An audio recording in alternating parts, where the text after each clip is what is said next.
Jennifer. Welcome back to my Flagstaff home. I'm here today to talk about walls of water and how you can use them to extend the growing season in your area.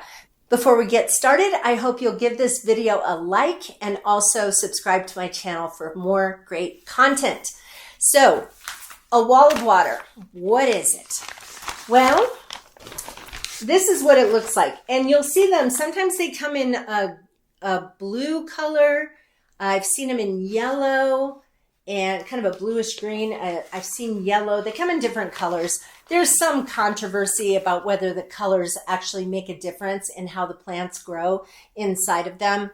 I don't think it actually really matters. I've used different colors and they all seem to do the same thing. So the idea is that you can get started with your growing season before optimal weather conditions exist. So I live in the mountains in northern Arizona, and our growing season doesn't even begin until halfway through June. So by the time September comes along, we are getting ready for our first frost, and that's a really short growing season. And so by using these, I can get my tomato plants in the garden at the beginning of May.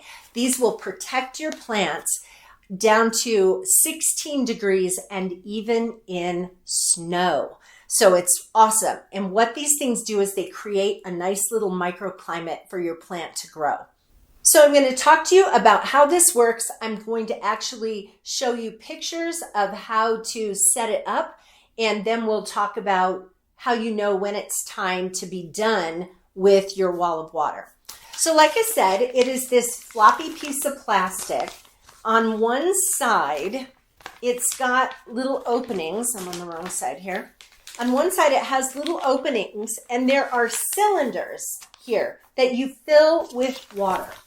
So what happens is when it's set up, the sun hits the walls of water. It warms the water that's inside the cylinders. That heat from the water goes down into the soil.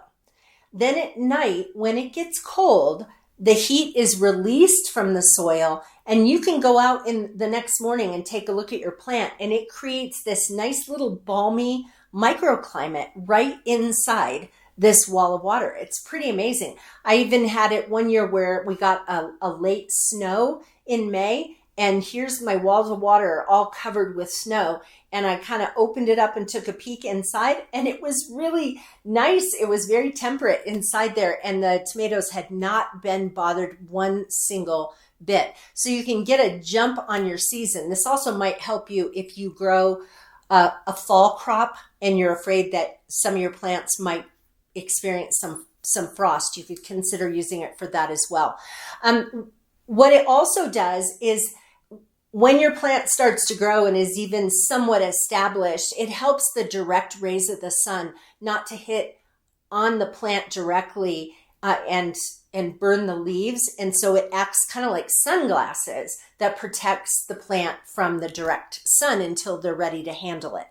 So let's go outside, and I'm going to show you how I fill these things up. You can see here that I have the wall of water over a 5-gallon bucket, and there's no reason to have rocks inside it. My bucket just happens to have rocks in it right now. So it's the perfect size for this. And then you turn on the water. You don't want to turn it on to a trickle, but you also don't want it blasting.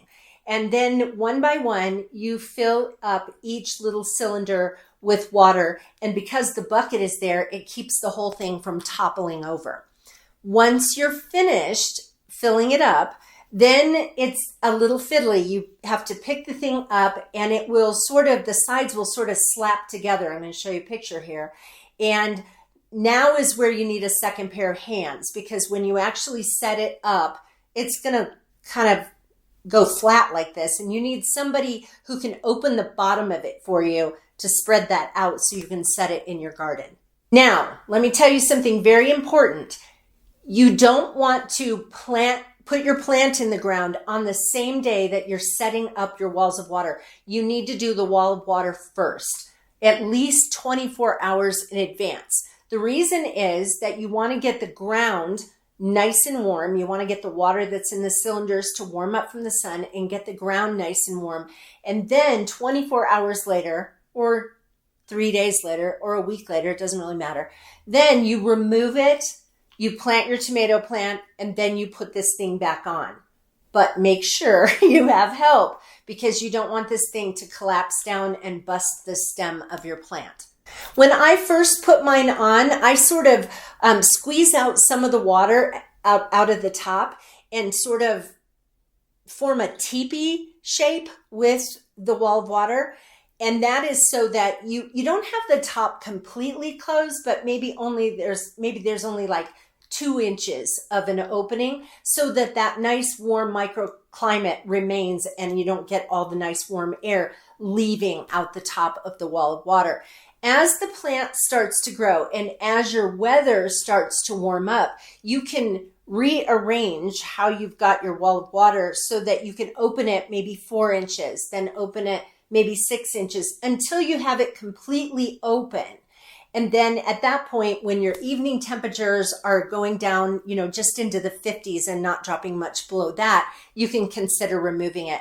Don't leave it on for when the plant gets really big or you'll never be able to get it off because pulling that up over a thick bushy tomato plant is just not going to work. I've linked the place where you can get this in the description box. And if you want more great content about gardening, check out one of these videos here. I have some ways of preserving cherry tomatoes and also another great video about how to deadhead petunias the right way. So I hope I will see you again on my Flagstaff home table.